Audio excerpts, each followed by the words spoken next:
The punch landed first. The accusation came second. The laughter hers echoed loudest. Cameras were watching. So were my neighbors. So was I. Finally, they wanted my keys. I gave them a countdown. When the police siren cut through the courtyard, the real show began. My father's fist had connected with my shoulder before my mother's palm found my face. "You bought it with our money," they screamed, as if repetition could rewrite property law. My aunt stood there, arms crossed, laughing like she'd just heard the world's best joke. 30 seconds. That's all I gave them before hitting the emergency button on my phone. My name is Riley Monroe, and I've spent 34 years learning that some people will take everything you give them and still demand the deed to your soul. The Saturday afternoon sun bounced off the glass doors of Sequoia Condominium's Block C, turning the courtyard into a greenhouse of witnesses. The grocery cart wheels from Mrs. Peterson's weekly haul squeaked against the pavement. Someone's Yorkie was having a territorial dispute with a potted fern. The air conditioning units hummed their mechanical symphony, and through it all, my father's hand remained wrapped around my wrist like a vice. "You think you're better than us." Douglas Monroe's voice carried the same electrical charge he used to carry in his tool belt before retirement. His fingers dug deeper into my skin. "Everything you have came from us." The slap came from my mother, Marla, swift and practiced like she was balancing another one of her imaginary ledgers. My cheek stung, but not as much as the satisfaction in her eyes. 23 years we invested in you," she hissed. "College funds, living expenses, even that computer for your little job. That condo, you bought it with our money." I didn't respond. Couldn't.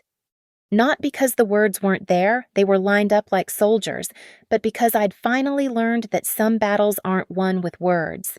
My free hand found my phone in my pocket, thumb sliding across the screen to the Sequoia Resident app. 3 taps emergency, incident, record. Nothing to say. Aunt Lorene Hale stepped forward, her HOA board member badge catching the light like a sheriff's star in a bad western. Her laugh started low, building into something that made the security cameras seem to lean in closer. "Look at her! Douglas, your daughter thinks she's too good to speak to her own family." The security guard, Marcus, stood frozen by the lobby entrance, his hand hovering over his radio. 2 teenagers with skateboards stopped mid-conversation. Mrs. Chen from the 3rd floor had her phone out, and I knew she wasn't checking her messages. "The paperwork," my father growled, releasing my wrist only to grab my shoulder. "You're going to sign the condo over to joint ownership, today." "Or what?" The words came out steady, surprising even me. "You'll hit me again in front of 12 security cameras and I made a show of counting 17 witnesses." Lorene's laugh crescendoed. She thinks she's smart, playing with her little emergency buttons and cameras. "Honey, I've been on this HOA board for 6 years. You know what we call residents who disturb the peace, former residents." I looked at each of them in turn. My father with his electrician's hands that once taught me to strip wire and check voltage. My mother with her notebook of perceived debts. My aunt with her arsenal of bureaucratic weapons. Then I looked directly into the nearest security camera and spoke clearly. "You have 30 seconds to leave before the police arrive. 29, 28. "You wouldn't dare," Marla started. 25, 24. The counting was mechanical, emotionless. Each number dropped like a quarter into a parking meter, buying me time and space. I kept my voice loud enough for every phone recording to catch clearly. 20, 19. Douglas's face went through a spectrum of reds I hadn't seen since he'd discovered I'd chosen engineering over electrical work. "We made you," he spat. "That degree, that job, that roof over your ungrateful head." 15, 14. "Stop counting," Marla shrieked, her composure cracking like cheap foundation. "We are your parents. 11, 10. Lorene had stopped laughing. Her eyes darted between the growing crowd and the security cameras, calculating angles and damage control like the HOA politician she was. "Maybe we should discuss this inside 7, 6. The first siren was faint, possibly unrelated, but close enough to make my father's grip loosen. 3, 2. They turned all three of them and walked away with the kind of forced dignity reserved for people who know they've lost round 1 but are already planning round 2. My mother threw one last look over her shoulder, her mouth forming words that the distance swallowed. 1, I said to their backs. Marcus finally moved, approaching cautiously. Miss Monroe, are you all right? Should I document everything? I told him, rubbing my wrist where 5 perfect fingerprints were already blooming purple. The incident report, the camera footage, everything. My lawyer will need copies.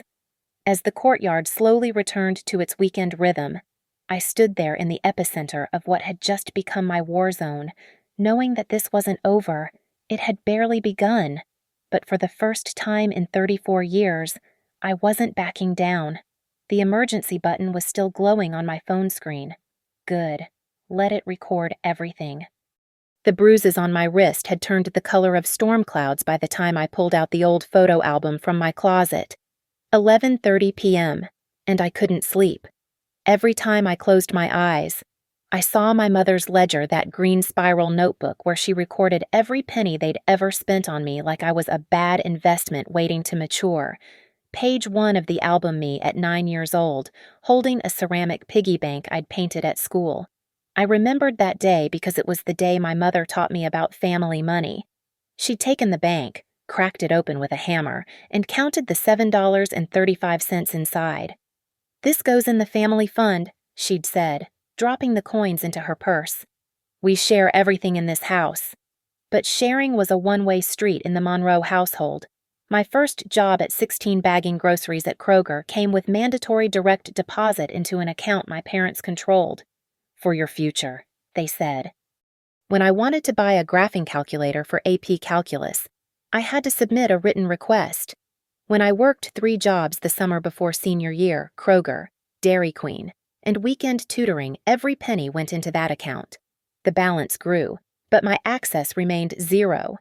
The real trap was the $529 education savings plan. Marla had set it up when I was 2, contributing $50 a month like clockwork. By the time college rolled around, she wielded it like a weapon. We're paying for your education, she'd remind me daily, though legally, I was the beneficiary. The plan covered tuition, yes, but I paid for everything else through campus jobs and freelance coding gigs, money I'd learned to hide in a separate account at a different bank. The condo purchase had been my declaration of independence, funded by 5 years of overtime at Chanette, a federal grant for my emergency network redundancy project, and a bonus from designing the city's new disaster response system. The down payment included exactly 1 withdrawal from that $529 plan, $12,000 that legally belonged to me anyway. I'd even had a gift letter drawn up, proper and legal, stating the money came with no strings attached. My parents had signed it. The notary had stamped it. The bank had filed it.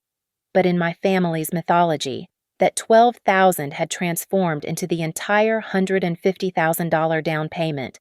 The story grew with each telling. By last Christmas, my father was claiming they'd co-signed the mortgage. By Easter, my mother insisted they'd paid cash for the whole property. Lorene had entered the picture 6 months ago. Coincidentally, right after getting elected to the HOA board's treasury position, she'd started small casual comments at family dinners about protecting assets and ensuring generational wealth. Then came the suggestions.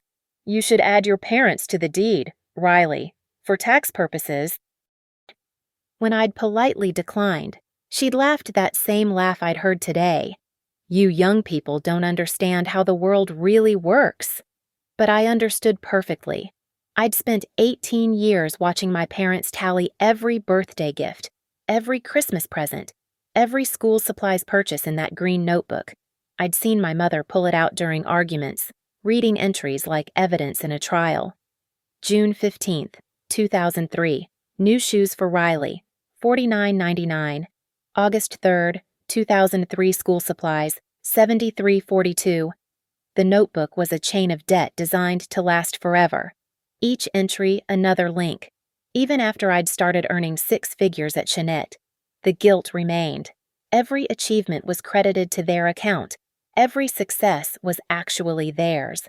My engineering degree, we paid for that. My job, our investment in your education. The condo built on our foundation. I closed the photo album and opened my laptop instead. The bank statements told a different story, one written in my overtime hours, weekend shifts, and consulting projects. The condo was mine, purchased with money I'd earned while they were still charging me retroactive rent for my childhood bedroom. The truth was simple: they didn't want my condo because they needed it. They wanted it because I had it. Because my owning something free and clear meant their ledger was closed, their leverage gone. And in the Monroe family, leverage was love's only currency. A text buzzed on my phone. Lorene, your parents are heartbroken. Let's resolve this like family. Meeting tomorrow, HOA office, 2 p.m. Don't make this harder than it needs to be. I screenshot the message and added it to my evidence folder. Then I did something I should have done years ago. I opened my banking app and changed every password, every security question, every single point of access. The 9-year-old girl with the piggy bank was gone. In her place stood a woman who finally understood that sometimes the price of freedom isn't what you pay, it's what you refuse to owe. Monday morning, 7:15 a.m. I'd already downloaded 16 gigabytes of security footage, organized 43 screenshots, and created a timeline precise enough to make NASA jealous. My dining table looked like a command center laptop, external monitor, color-coded folders, and enough coffee to fuel a small spacecraft. The lawyer's office was in downtown Crown Harbor, 20th floor of a building that screamed billable hours. Harlow Bishop didn't match her surroundings. No power suit, no pearls, just dark jeans, a blazer that had seen better decades, and boots that meant business. So, she said, not bothering with pleasantries, your family's trying to steal your house. The security footage, I slid her the USB drive. 3 angles: parking lot, main entrance, and courtyard. Time-stamped, authenticated through the building's security system. She plugged it in, watched 30 seconds, paused. Your aunt. She's HOA board. Treasury position, 6 months. I pulled up the resident portal on my laptop. But here's where it gets interesting. Last week, she proposed adding a resident verification protocol to the bylaws. Essentially, the board could suspend access cards for anyone under investigation for residential irregularities. Harlow's eyebrow arched. Meaning if someone challenges my ownership, she could lock me out of my own building during the dispute. I opened another folder. But I found something better. The HOA office has a shared printer that logs all jobs. Look at this. The screenshot showed a print queue entry, quitclaim deed Monroe template, docs, printed by L. Hale 3 days before the confrontation. She drafted a transfer deed before they even confronted you. Harlow leaned back. Premeditated property theft. Beautiful. What else? I pulled up the bank records. The money they claim is theirs. Here's the full trail. My direct deposits from Chanette, the disaster response bonus, the federal grant. The only money from the 529 plan was $12,000, and here's the gift letter they signed. They'll claim duress, say you forced them. Then they'll have to explain this. I produced the email chain from 2 years ago. My mother thanking the bank officer for helping Riley with her first home purchase. My father's proud Facebook post about his daughter the homeowner, complete with champagne emojis. Harlow actually smiled. You've done my job for me, but we need more on the aunt.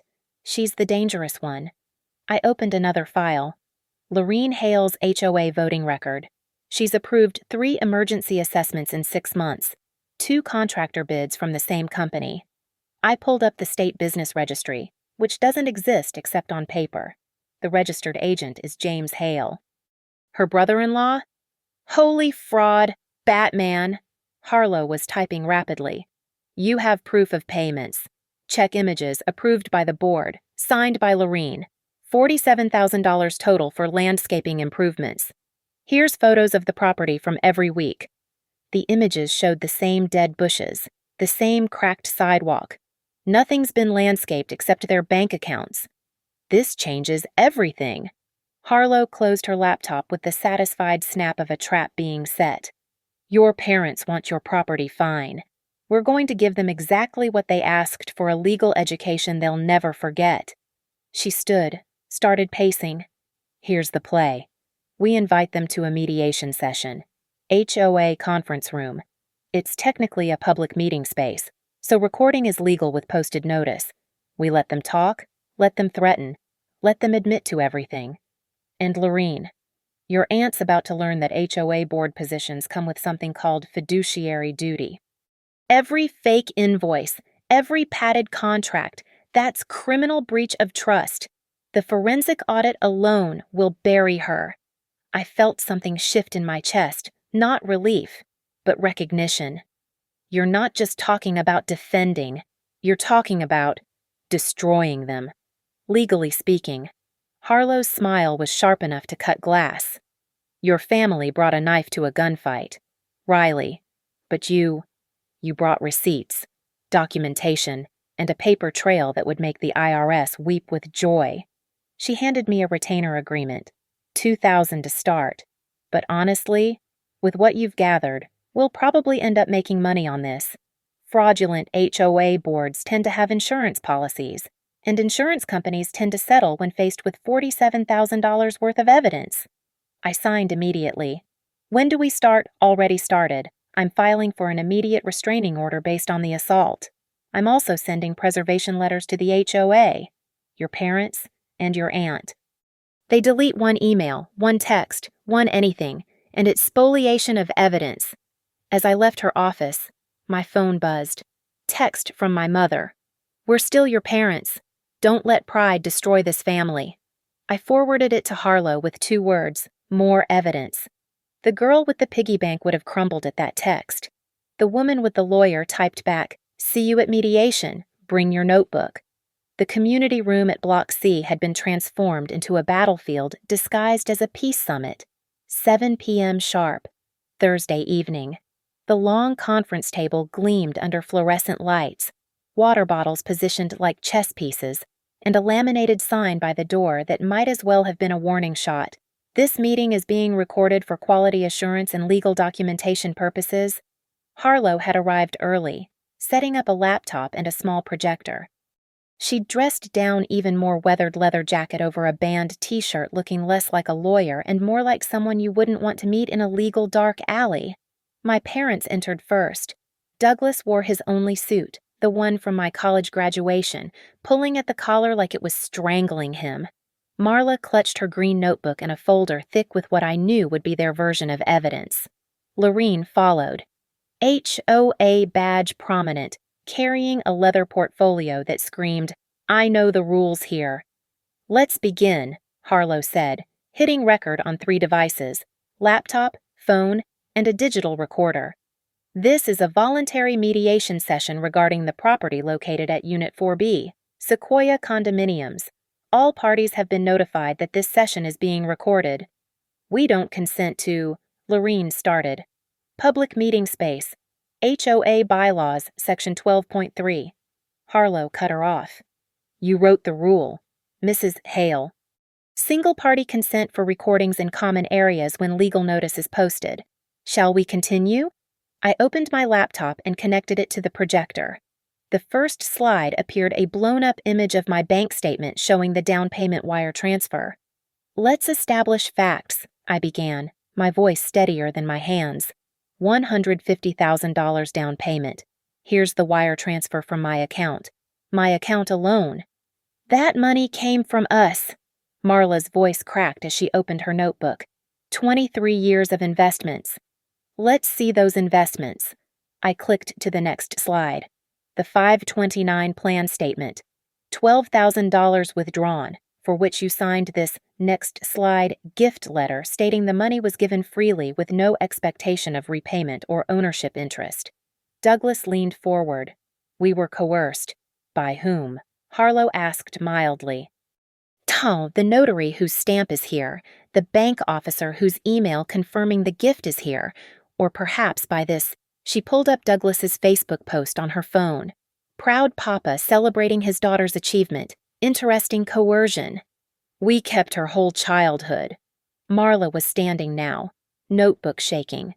Every penny we spent was your legal obligation as parents. Harlow's voice could have frozen helium. Unless you're suggesting you should be reimbursed for feeding and clothing your minor child, because that's an interesting legal theory I'd love to explore in court. Lorene cleared her throat.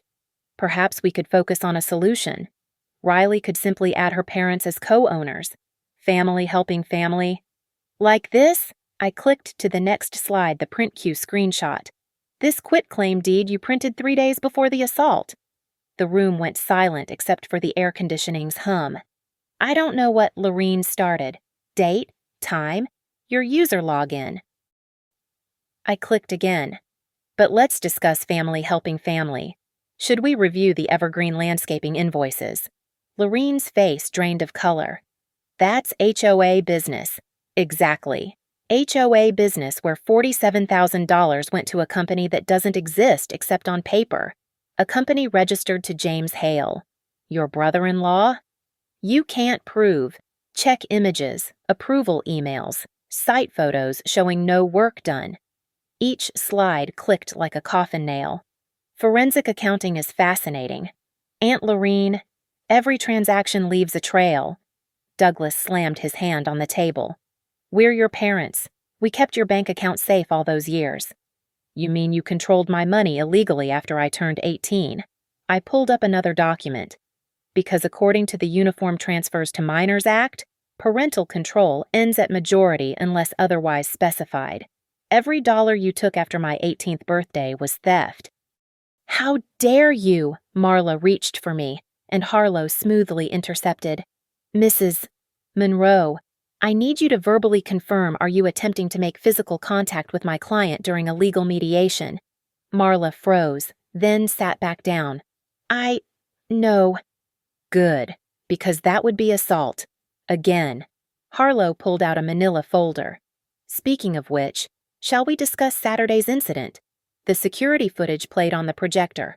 Crystal clear, Douglas grabbing me, Marla slapping me, Lorene laughing. The audio was even better, every threat, every demand, every word captured. I'm prepared to file criminal charges, Harlow said conversationally. Assault, battery, attempted extortion. Or we can end this now. Full restraining order, no contact, no claims on the property. Everyone walks away. She needs to be punished, Marla hissed. Ungrateful. Mrs. Monroe? Harlow's voice dropped to sub-zero. What my client needs is for you to understand that your daughter is not your property, her assets are not your assets, and your perceived emotional investment does not create legal ownership. So I'll ask once, do you want to walk away, or do you want to see how deep this rabbit hole goes? The silence stretched like a tightrope. Then Lorene, trying to salvage something, made her fatal error. If they sign a quitclaim deed, none of this HOA investigation needs to happen. Harlow smiled like a shark scenting blood. Did you just attempt to leverage HOA fraud to extort property from a resident on recording? The moment crystallized. My parents finally understanding they'd lost. Lorene realizing she'd just confessed. And me, sitting there with 23 years of receipts, finally holding all the cards. Meeting adjourned, Harlow announced. You'll receive our terms tomorrow. I suggest you accept them. Friday night, 11:45 p.m. I'd been digging through HOA financial records for 6 hours straight, fueled by rage and gas station coffee. What started as a simple fraud investigation had become an archaeological excavation of small-time corruption. The patterns were everywhere once you knew where to look. My infrastructure experience at Chanette had taught me that systems always leave traces metadata, version histories, digital fingerprints that people forget exist. The HOA's cloud storage was a goldmine of incompetence. Invoice 2847. Parking lot resurfacing for $32,000. The contractor, Pinnacle Paving, shared an address with a nail salon that had been closed since 2019. The approval email from Lorene came with an attachment, a bid document, but the metadata showed it was created 2 days after the work was supposedly completed. Invoice 3021, security system upgrade for $18,000.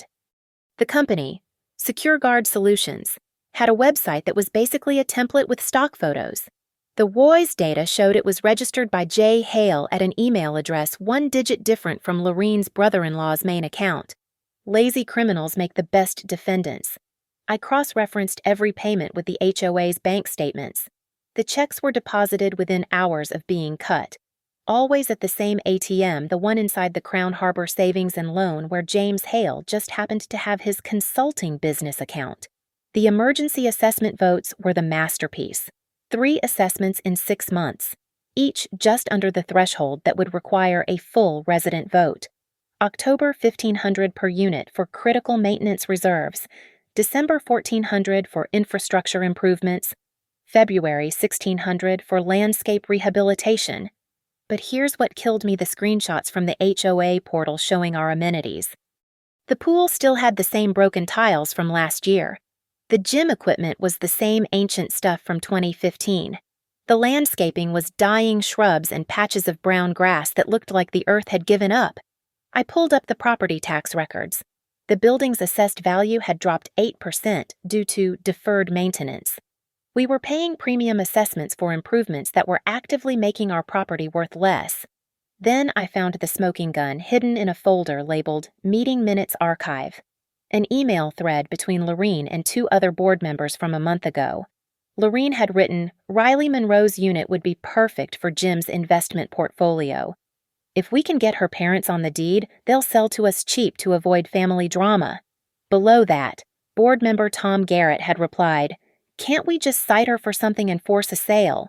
Lorene's response, Working on it. Parents are on board. Give me a month. I sat back, staring at the screen. This wasn't just about my parents' greed or their twisted need for control. This was a coordinated effort to steal my home, orchestrated by my own aunt, using HOA funds as a war chest and board positions as weapons. I compiled everything into a forensic report that would make Edward Snowden proud. 53 pages of documentation, transaction logs, email threads, metadata analyses, corporate registry searches, bank records, each page tagged with evidence markers and chain of custody notes that would hold up in court. At 1:12 a.m., I sent encrypted copies to 3 locations Harlow's secure server, my personal cloud backup, and a time-delayed email set to go to the state attorney general's office if I didn't cancel it within 72 hours. Then I did something therapeutic. I printed out every fake invoice, every inflated bid, every piece of evidence, and arranged them on my living room floor like a conspiracy theorist's dream board. Red yarn would have been overkill, but I used highlighters instead, yellow for fraud, pink for conspiracy, green for the money trail. Standing there, looking at the pattern of corruption laid out like a city map, I realized something. They'd stolen almost $90,000 from 300 residents, 300 families paying for improvements that existed only in doctored spreadsheets and phantom invoices. My phone buzzed. A text from an unknown number. Stop digging or lose everything. A friend. I screenshot it, added it to the evidence folder under witness intimidation, and texted back, Too late. Already lost my family. Now I'm just taking inventory of what I'm owed. 3 dots appeared. Disappeared. Appeared again. Then nothing. I looked at the photo on my mantle last Christmas, all of us smiling like we meant it. Douglas with his arm around me, Marla holding her famous cookies, Lorene in her ridiculous holiday sweater. We looked like a real family. But real families don't plant evidence of fraud in shared printers. Real families don't use HOA positions to orchestrate property theft. Real families don't itemize love in notebooks and call it parenting. I walked to the window, looking out at the courtyard where it all started. The security cameras were still there, faithful witnesses to everything. Tomorrow, the other residents would know the truth. Tomorrow, Lorene would learn that board positions come with personal liability when you breach fiduciary duty. Tomorrow, $47,000 worth of fake landscaping would bloom into criminal charges. But tonight, I sat with my evidence and felt something I hadn't expected: peace. They could threaten, intimidate, even assault me, but they couldn't fight facts. Numbers don't lie, metadata doesn't forget, and forensic accounting is undefeated in court. My phone buzzed again. Harlow. State Attorney's Office is interested. Very interested. How do you feel about a dawn raid? I typed back, like Christmas morning. The HOA meeting hall had never seen a crowd like this. 7:30 p.m., Tuesday evening, and every seat was taken. People stood along the walls, sat on the floor, crowded the doorway. Word had spread through the building like wildfire. Riley Monroe has evidence. The air crackled with the kind of energy you get when 300 people realize they've been robbed. Lorene sat at the board table, trying to project authority despite the sweat beading on her forehead. The other 4 board members flanked her, but their body language screamed dissociation, leaning away, avoiding eye contact, creating physical distance from their treasury officer. Before we begin regular business, Lorene announced, her voice pitched too high, I want to address certain unfounded rumors. Point of order. I stood up from the third row, holding the HOA bylaws. Section 8.2, any resident may request 5 minutes to address the board on matters of community concern. I'm invoking that right. This isn't on the agenda. Emergency matters don't require prior agenda placement. Your own rule. Mrs. Hale, shall I read it? The room buzzed. Someone shouted, Let her speak. Tom Garrett, the board president, looked like he'd rather be anywhere else. The floor recognizes Ms. Monroe for 5 minutes. I walked to the front, pulling out my laptop and connecting it to the projection system they used for budget presentations. The first slide appeared a photo of our deteriorating pool next to an invoice for $40,000 in aquatic facility restoration. 5 minutes isn't enough, I said, but it's a start. This is our pool. This is what we supposedly paid to fix it. Has anyone seen $40,000 worth of improvements? Murmurs rippled through the crowd. Next slide, the parking lot. Same story. Then the landscaping, the security system. Each image paired with its corresponding invoice. The amounts getting gasps from the audience. $93,000, I said. That's what we've paid for improvements that don't exist. But here's where it gets interesting. I clicked to the corporate registry screenshots. Every one of these contractors shares something in common. They're all registered to the same address, all incorporated within days of HOA board approval, and all, I clicked again, have their checks deposited at the same ATM, usually within 2 hours of being cut. You can't prove, Lorene started. Actually, I can. The email thread appeared on screen, enlarged for everyone to read. Lorene discussing my condo, the plan to use my parents, the conspiracy to force a sale. The room exploded. That's falsified, Lorene shrieked. She's lying. Then you won't mind if we check the email server. Harlow stood up from the back of the room, having entered quietly during the presentation. I have here a litigation hold notice and a court order for digital discovery. Every email, every document, every keystroke from the last 12 months. She walked forward, handing papers to each board member. You're all being sued individually for breach of fiduciary duty. The HOA's insurance won't cover intentional criminal acts, so I hope you have good personal liability coverage. Tom Garrett went pale. I didn't know. Then you'll be interested in this recording from your last executive session. I hit play on my laptop. Lorene's voice filled the room, discussing the fake invoices, with Tom responding. Just make sure it looks legitimate. You recorded a closed session. Lorene stood, shaking. That's illegal. Wrong again. Harlow pulled out another document. Whistleblower protection laws. When reporting suspected fraud, recording evidence is protected activity. Also, one of your board members is my client. Guess which one? The board members looked at each other with sudden suspicion. It was beautiful. Margaret Shaw, the quiet secretary who'd served for 8 years, slowly raised her hand. I came to Ms. Bishop last month. I've been documenting everything. The crowd was on its feet now, shouting questions, demanding answers. Someone yelled, "We want our money back." Motion to remove Lorene Hale from the board. A voice from the back, "Mrs. Peterson, the grocery cart lady from that Saturday. All in favor." The eyes were deafening. "You can't do this," Lorene screamed. "I know things about all of you, Riley. Your parents told me about your therapy, your medication, my HIPAA-protected medical information that you just disclosed publicly." Harlow was actually smiling. "Please continue. My client's damages just went up." Tom Garrett banged his gavel desperately. "Meeting adjourned, everyone out." But nobody moved. 300 people stood between Lorene and the exit, not threatening, just present, waiting. "I believe someone called the police about 40 minutes ago." Harlow mentioned casually. "Something about criminal fraud. They should be here." The doors opened. 2 detectives entered, followed by 3 uniformed officers. "Lorene Hale." The lead detective held up his badge. "We need to ask you some questions about Evergreen Landscaping, Pinnacle Paving, and Secure Guard Solutions." As they led her out, Lorene turned to look at me. For a second, I saw her not as the HOA tyrant or the scheming aunt, but as someone who'd built a house of cards and was watching it collapse. Then she said, loud enough for everyone to hear, "Your parents were right. You're an ungrateful Ms. Hale. You have the right to remain silent." The detective cut her off, and the rest of the Miranda warning followed her out the door. The room stayed quiet for a heartbeat. Then someone started clapping. Then another. Then 300 people who'd just discovered they'd been stolen from but were about to get justice. I closed my laptop and walked toward the exit.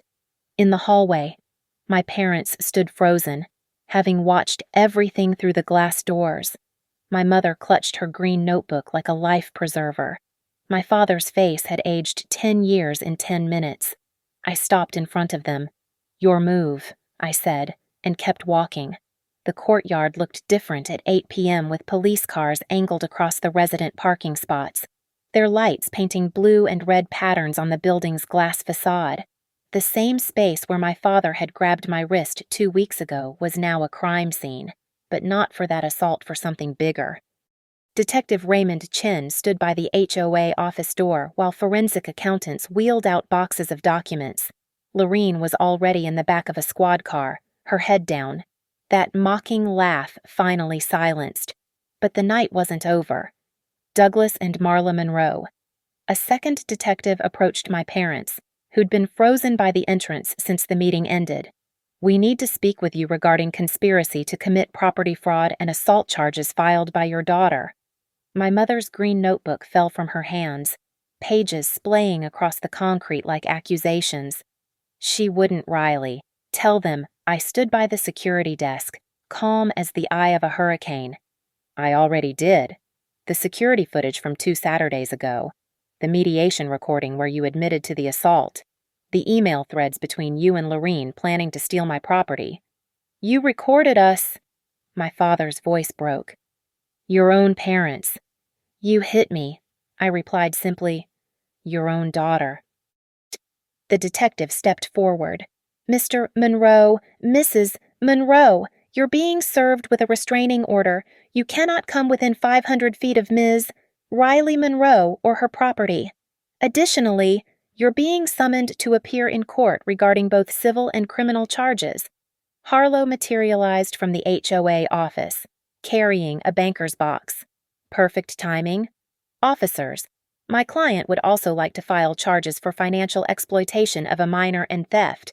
We have documentation showing the defendants illegally retained control of my client's earnings after she reached the age of majority." "That's our money!" Marla shrieked, diving for her notebook. An officer intercepted her. "We have receipts, 23 years of receipts.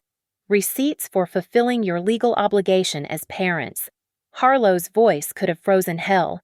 "Please, tell the officers more about how you documented every penny spent raising your child as evidence of debt." "I'm sure that won't sound insane at all." Tom Garrett stumbled out of the HOA office next, hands cuffed behind his back. 2 other board members followed, Not arrested, but carrying their own summons papers, their faces ash gray under the emergency lighting. Riley. My father's voice was desperate now. We're family. You can't do this to family. Family. I tasted the word like something rotten. Family doesn't forge property documents. Family doesn't assault you in public. Family doesn't treat love like a loan with compound interest. I walked closer, staying just outside their reach, a distance I should have established years ago. You want to know what family is? It's Marcus, the security guard who documented everything and made sure I was safe. It's Mrs. Peterson, who testified to what she saw. It's 300 neighbors who stood up tonight because what you tried to do to me, Lorene was doing to them. We raised you, my mother screamed. Fed you, clothed you, educated you, and I owe you nothing for that. Nothing. I pulled out my phone, showing them the screen. But here's what you owe me. $18,000 in wages you stole after I turned 18. $12,000 from the 529 that you'll claim was a gift, but I have emails proving you planned to demand back. $5,000 in personal property you sold when I moved out, claiming it was family property. Should I continue? The detective cleared his throat. Ms. Monroe, we have enough for tonight. Mr. and Mrs. Monroe, you'll need to come with us for processing. As they were led away, my mother turned back one last time. The notebook, she said desperately. My notebook has everything. Your notebook, I said, loud enough for the recording officer's camera to catch, is proof of financial abuse, not love. Every entry, every calculated debt, every itemized guilt trip, it's evidence of what you are, not what I owe. The squad cars pulled away one by one. The forensic team finished loading their van. The crowd of residents gradually dispersed, some stopping to squeeze my shoulder or murmur support. Soon, it was just me, Harlow, and Marcus in the courtyard. You okay? Marcus asked. I looked at the spot where my father had grabbed me, where my mother had slapped me, where my aunt had laughed. The bruises had faded, but I could still feel the phantom pressure of fingers on my wrist. I'm free, I said, and meant it. Harlow handed me a thumb drive. Everything we filed today. Restraining orders, criminal complaints, civil suits, HOA fraud documentation. Your parents are looking at minimum 5 years probation, mandatory counseling, and restitution. Lorene's looking at actual prison time. And my condo was never in danger. But I suggest changing your locks anyway. I pulled out my spare keys, the ones my parents had demanded that Saturday, the ones they thought were their leverage. Already did. But these, I walked to the building's koi pond, the one with the fountain that actually worked. These are the old ones. I threw them in. They sank immediately, disappearing into the dark water like the last 23 years of obligation. That's littering, Marcus said, but he was smiling. Send me the fine, I replied. I'm good for it. It's my money, after all.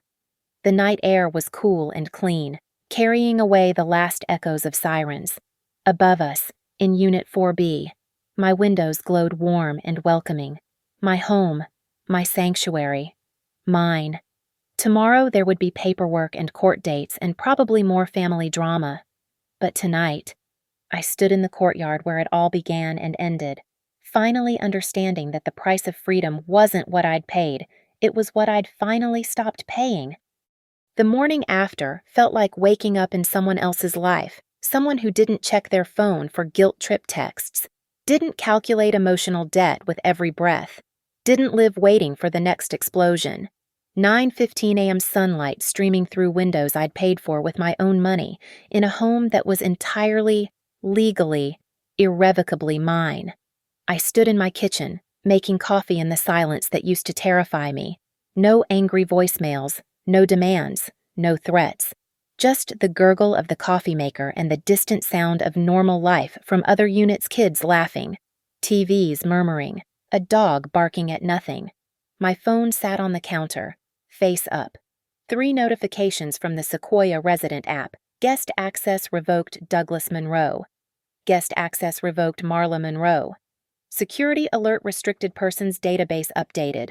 With 3 taps, 23 years of unlimited access ended. They couldn't walk through the lobby, couldn't buzz my intercom, couldn't even enter the parking garage. The building itself would protect me now, its key fobs and cameras and security protocols forming a digital moat around my life. I opened my banking app next. New passwords, new security questions, 2-factor authentication, and a note on the account: verbal password required for all changes. The password I'd chosen was liberation, something they'd never guess because they'd never understand it applied to me. The HOA email came at 9:45 a.m. Tom Garrett had resigned, effective immediately. 2 other board members followed. Margaret Shaw, the quiet secretary who'd been Harlow's inside source, was named interim president. Her first official act: full forensic audit of all financial records, 2019 present. Results will be made public. I pulled the box from my closet, the one with family photos, birthday cards, the memorabilia of a childhood that had been more transaction than affection. The photo from last Christmas sat on top, all of us smiling our rehearsed smiles. I didn't tear it up or burn it or throw it away. I simply placed it face down in the box, closed the lid, and slid it back onto the shelf. Some things don't deserve the drama of destruction. They just deserve to be stored away. Neither treasured nor destroyed, just done. My laptop showed 17 emails from extended family, all variations of "how could you" and "family doesn't do this to family." I selected all, created a folder labeled "evidence if needed," and archived them unread. Their opinions had been formed by my parents' version of events. The truth would either reach them or it wouldn't. Either way, it wasn't my responsibility to manage their feelings about my survival. The knock on my door at 10:30 a.m. would have sent me into a panic 2 weeks ago. Now I just checked the video doorbell. Marcus stood there with a manila envelope. "Building management wanted you to have this," he said when I opened the door. Inside was a letter from the property company, confirming that the ownership records showed only one name on the deed mine and that they'd updated their security protocols to prevent unauthorized access attempts. "Also," Marcus added, "thought you should know your folks tried to get in this morning. Around 7 a.m., their key fobs had already been deactivated, but they tried to tailgate another resident. And Mrs. Peterson was the resident. She let the door close in their faces and told them, and I quote, 'You should be ashamed of yourselves.' Then she called security." I laughed, really laughed for the first time in weeks. The final task was the hardest and the simplest. I sat at my computer and opened a new document. Not a legal brief or evidence file. A resignation letter. Not from my job, from the role I'd played for 34 years. "To whom it may concern," I typed. "I am no longer accepting the position of ungrateful daughter, failed investment, or family property. This resignation is effective immediately and non-negotiable. I will not be providing notice, transition assistance, or exit interviews. My decision is final." I printed it, signed it with a flourish, and filed it in my important documents folder, right between my property deed and my engineering degree. My phone buzzed one last time. "Harlow, Lorene's being held without bail pending trial. Your parents took a plea deal: probation, restitution, mandatory therapy, and permanent restraining order. It's over." I texted back, "No, it's just beginning." I walked to my balcony, looking out over the courtyard where everything had changed. The security cameras were still there, faithful electronic witnesses. The koi pond held my old keys somewhere in its depths. The parking lot where police cars had gathered was just a parking lot again. But I was different. I was someone who'd learned that family isn't about blood or obligation or itemized notebooks of debt. It's about choice. And I'd finally chosen myself. The coffee was perfect strong, black, uncompromised. I raised my mug in a toast to the empty air, to the family I'd lost and the freedom I'd gained, to the woman who'd counted down from 30 and changed everything. "To property rights," I said aloud, "to no one and everyone. Both real estate and personal." The city hummed below, indifferent and beautiful, somewhere out there. My parents were probably updating their notebook, calculating what I owed them for existing. Somewhere. Lorene was learning that orange jumpsuits didn't come with HOA voting rights. Somewhere. 300 residents were getting their money back. And here, in Unit 4B of the Sequoia condominiums, Block C, I was finally home. Not because I'd bought it, not because I'd defended it, but because I'd chosen it. And for the first time in my life, that choice was entirely, legally, unapologetically mine. The door was locked. The passwords were changed. The past was archived. I was free. Thank you so much for listening to my story. I'm curious to know where you're listening from. Please share in the comments below so we can connect. If this story resonated with you, please subscribe to the channel and share your thoughts. Have you ever had to stand up to family members who crossed the line? Let's discuss in the comments. Your support means everything. And remember, sometimes the best revenge is simply protecting what's rightfully yours.